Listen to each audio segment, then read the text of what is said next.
Maligayang pagbabalik sa Rai Movie Recaps. Narito na naman po tayo para sa isa na namang magandang pelikula na pinamagatang Manhole na napalabas noong 2014. Ito ay patungkol sa isang napakasamang serial killer na dumudukot at pumapatay ng mga tao at lahat nga sila ay dinadala niya sa isang manhole para doon pahirapan at patayin. Kaya't ano pa ang ating hinihintay? Sit back, enjoy and relax labyo. Nagsimula ang pelikula nang makita natin ang isang batang babae na si Song Yi na naglalakad ng mag-isa pauwi sa kanila. Habang naglalakad nga siya doon ay tila naramdaman niya na para bang may sumusunod sa kanya. Pagtingin niya sa likod ay may tao nga doon at natakot siya doon kaya naisip niyang tumakbo ng alang. Pero bigla na nga lang nagbukas ang isang manhole at nadapa siya at matapos nun ay may humila sa kanya papunta sa ilalim ng manhole. Matapos nun ay nang magkamalay na nga siya ay nalaman niya na narito siya ngayon sa isang madilim na silid. Dahil sa hindi niya alam kung nasaan siya ay naisip niyang tignan ang paligid. Nang bigla na lang may batang lalaki ang humawak sa paa niya at dahil doon ay nagsisisigaw siya sa takot. Nagising nga ang isang lalaki dahil sa sigaw niya at siya nga ang dumukot sa kanya. At isa siyang psychopath na nagngangalang Sochul. Hindi nga siya natuwa kay Song Yi at doon ay tinali niya ito sa isang upuan. Natakot nga ng husto ito at nagmakaawa siya na pakawalan na siya nito. Pero nasabi naman nito na dapat nga daw ay palagi silang dalawa na magkasama. At matapos nun ay nakita na lang natin na pinutol na nito ang ilan sa mga buhok niya. Sa kabilang banda ay nakita natin si Sojung na isang batang babae na may kapansanan sa pagsasalita ang nakikipag-usap sa kanyang kapatid na si Yeonzo sa cellphone sa pamamagitan ng pagsa-sign language. Nasabihan nga niya ang kapatid niya na manatili lang ito sa bahay nila pero hindi ito nakinig sa kanya at naabutan na nga lang niya ito na hinihintay siya sa bus stop. Nang magkita silang dalawa ay nagalit siya ng husto dahil sa napakadelikado nga sa labas lalo na kung mag-isa lang siya. Matapos nun ay napagpasyahan na nilang umuwi at nakadaan nga sila kung saan dumaan kanina si Song Yi. At matapos nun ay nakita natin nakitang-kita silang dalawa ni Sochul sa pamamagitan ng isang CCTV. At kinabukasan nga ay nakita naman natin ang isang taxi driver na namimigay ng leaflet at nakalagay nga doon na missing ang anak niyang si Song Yi. Pero nakita natin na tila walang pakialam sa kanya ang mga tao doon. At tanging si Sochul nga lang ang kumuha ng leaflet mula sa kanya. Pero sa halip na tulungan siya nito ay naisip nitong magpunta sa isang abandonadong gusali at doon nga ay dinaikit niya ang leaflet sa isang pader na napupuno na ng napakaraming leaflet ng iba pang mga taong nawawala din. At isang gabi nga ay nakita natin na pinagdiwang ng magkapatid ang kaarawan ni Sojung. Binigyan nga siya ng ate niya ng isang garapon ng chocolate bilang regalo pero nasabi niya na itago lang muna niya ito. Sa kabilang banda naman ay nagdiwang din sila Sochul ng kaarawan ni Song Yi at sinabihan nga niya ito na hipan niya ang mga kandila. Matapos nun ay susubuan na sana niya ito ng cake pero nalaglag ito sa palda niya. At matapos nga nun ay nasabi niya na hahanapin daw siya ng tatay niya. At dahil sa narinig niyang yun ay nawala ng kontrol si Sochul sa sarili niya at naalala nga niya kung paano sinunog ng tatay niya ang buong pamilya nila ilang taon na ang nakakalipas. Dahil sa ginawa ng tatay nila sa kanila ay nagalit siya sa tatay niya at sa ngayon nga ay naging isa siyang psychopath killer at nasisiyahan nga siya kapag sinasaktan niya ang mga tao. At ang tanging rason niya bakit ginagawa ito ay dahil gusto niyang bumuo ng isang bagong pamilya kasama ang mga dinudukot niya. At, bilang ebidensya na naging kapamilya niya sila ay ginugupit niya ang larawan nila at dinidikit ito sa mga larawan niya na nakalagay doon. Kinabukasan nga ay naisip ng tatay ni Song Yi na magpunta sa estasyon ng pulis para magtanong patungkol sa kaso ng anak niya. Pero tila hindi nagseseryoso ang mga pulis doon at sinabihan lang siya na maging mapagpasensya siya sa panahon ng imbestigasyon nila. Habang sinasabi nila yon ay nalilito nga siya nang bigla na lang dumating doon ang isang pulis at sinubukan nga din siyang pakalmayan nito. At dito nga ay nalaman na ang pulis na ito pala ay kasama sa imbestigasyon patungkol sa pagkawala ng anak niya. At dahil doon ay naisip ni tatay ni Song Yi na isa itong pagkakataon para malaman niya kung ano na ang nalaman nila patungkol sa pagkawala ng anak niya. Kinagabihan nga ay naisip niyang lasingin ang pulis na ito at yun ay para magawa niyang makita ang USB para makita din niya ang kuha ng CCTV na pinaghihinalaan niya kung saan nawala ang anak niya. Kinaumagahan nga ay nagising na lang ng mag-isa ang pulis na ito at tumingin-tingin nga siya sa paligid para hanapin ang tatay ni Song Yi. Pero sa halip na mahanap ito ay nakita niya ang mga record ng imbestigasyon patungkol sa pagkawala ni Song Yi. At matapos nga nun ay nalaman na niya na nawawala na ang USB niya at wala na nga din doon ang baril niya. At dahil doon ay kinutuban siya na baka may masamang mangyayari matapos nun. Sa isang lugar nga ay nakita natin ang isang pulis ang nagpunta malapit sa manhole. Para tignan ang isang poste ng kuryente na nag-report sa kanila na sira daw ang CCTV doon. Nang tignan niya ito ay napansin niya ang kakaibang cable at nang suriin nga niya ito ay papunta sa ilalim ng cable na ito. Nang subukan nga niyang lumapit papunta sa isang manhole ay nakita niya na may nalagas na buhok ng babae sa ibabaw ng takip ng manhole na ito. Dahil sa pagtataka niyang yun ay naisip niyang tumawag ng mga opisyal para magawa niyang masuri ang loob ng manhole na ito. Pero habang ginagawa nga niya yun ay nakita natin na pinapanood lang siya ni Sochul. At nang magawa na nga ng pulis na makapasok sa loob ng manhole ay nagsimula na siyang halughugin ng pasikot-sikot rito. Nang bigla na lang siyang mahuli sa isang trap ni Sochul at matapos nun ay nakita na lang natin na nilagyan niya ng plastic ang ulo ng pulis dahilan para hindi ito makahinga at mawalan na ng buhay. At kinagabihan nga ay sinuot niya ang damit ng pulis at umakyat sa taas para maghanap ng susunod niyang biktima.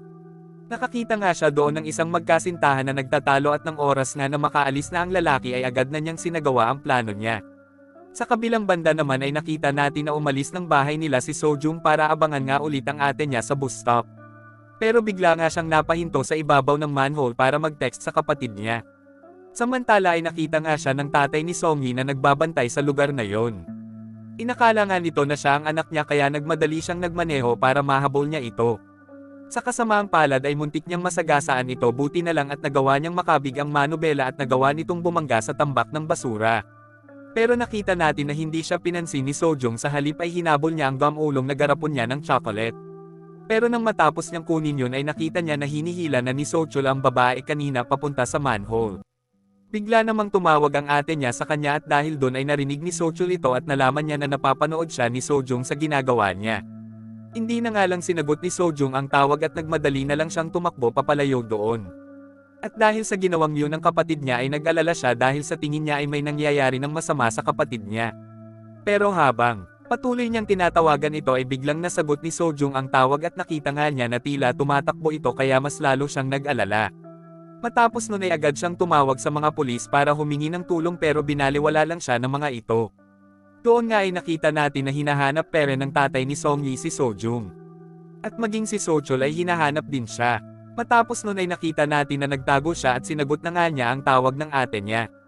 Pero bigla na nga lang lumitaw sa likuran niya si Sochul at doon nga ay nakita natin na nahuli na siya nito. Sa kabilang banda ay naisip naman ng kapatid nito na gamitin ang GPS para mahanap niya ang lokasyon ng kapatid niya. Hanggang sa mapansin niya na huminto ang paggalaw ng lokasyon nito sa isang abandonadong gusali. Pinasok nga niya ito at doon ay sinubukan nga niya ulit na tawagan ang telepono ng kapatid niya. Pero nagtaka nga siya nang marinig na nagmumula sa ilalim ng manhole ang ring nito. Bumaba na nga siya doon at nakita nga natin na hindi lang pala siya ang narito sa manhole para halughugin ito. Nandito din ang tatay ni Songhee at laking gulat nga niya nang makita niya ang isang malaking butas na kung saan naroon ang napakaraming katawan ng mga namatay ng biktima ni Sochul. Matapos niyang makita ito ay agad nga siyang tumawag sa mga pulis para ipaalam ang nakita niya. Sa kabilang banda naman ay nagising na nga si Sejong at nakita niya na sinusubukan ng batang lalaki na kunin ang garapon niya ng chocolate dahil sa mukhang gutom na ito.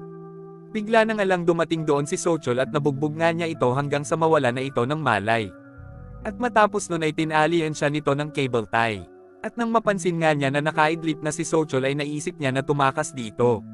Samantala ay nakita naman natin na may mga pulis na ngang nag-iimbestiga sa mga manhole nang makarinig sila ng boses ng babae na nagmumula doon. Nagawa nga nilang mailigtas ang babaeng ito at matapos nun ay napagpasyahan na nila na pasukin ang loob ng manhole na ito.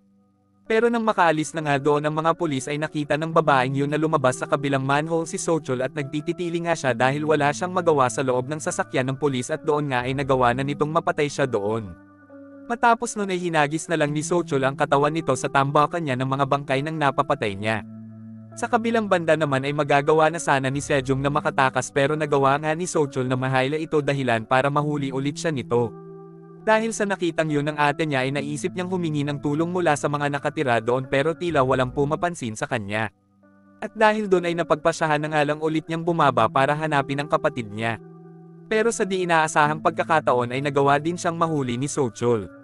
Matapos ng pangyayaring yun ay nagkita na silang magkapatid at naisip nga nila na tumakas habang abala ito sa pagbubuhos ng di malamang kemikal. At nang malaman nga niya na tinangka na naman nilang tumakas ay naisip niyang hanapin ulit sila. Nagawa na nga niyang mahanap ang dalawa pero sa kabutihang palad ay nagawa ni Sejong na makatakas doon.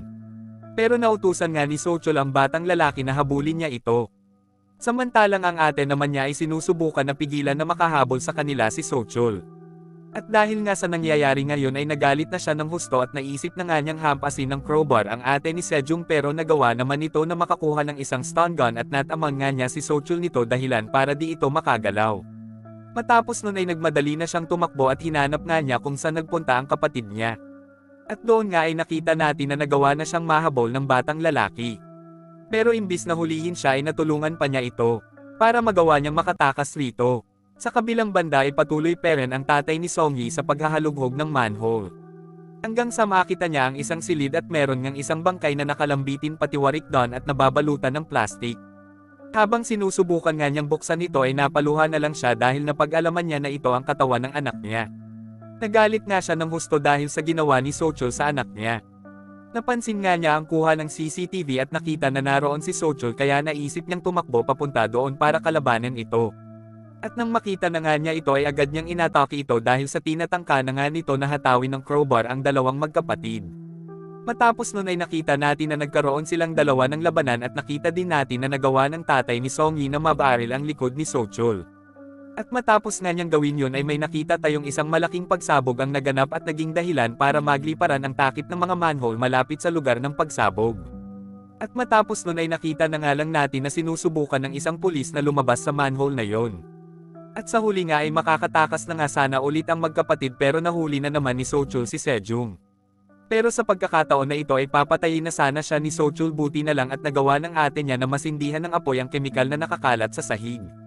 At dahil nga sa basang-basa na si Sochul ng kemikal na yon ay nakita natin na kumalat sa kanya ang apoy at nasunog nga ito ng buhay.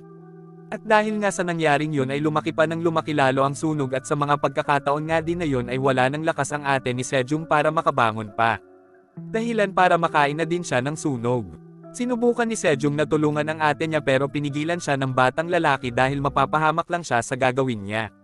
At sa huling eksena nga ay nakita natin na nagdatingan na ang napakaraming mga pulis sa abandonadong gusali kung saan nakakonekta ang manhole. Doon nga ay napag-alaman nila na napakarami na nitong napatay dahil hindi lang sa butas manhole nakita ang mga bangkay, maging sa abandonadong gusali ay may mga natagpo ang bangkay din. At ang ilan pa nga doon ay nakaupo sa harap ng hapagkainan at kung titignan mo ay parang isa itong pamilya na sabay-sabay na kumakain.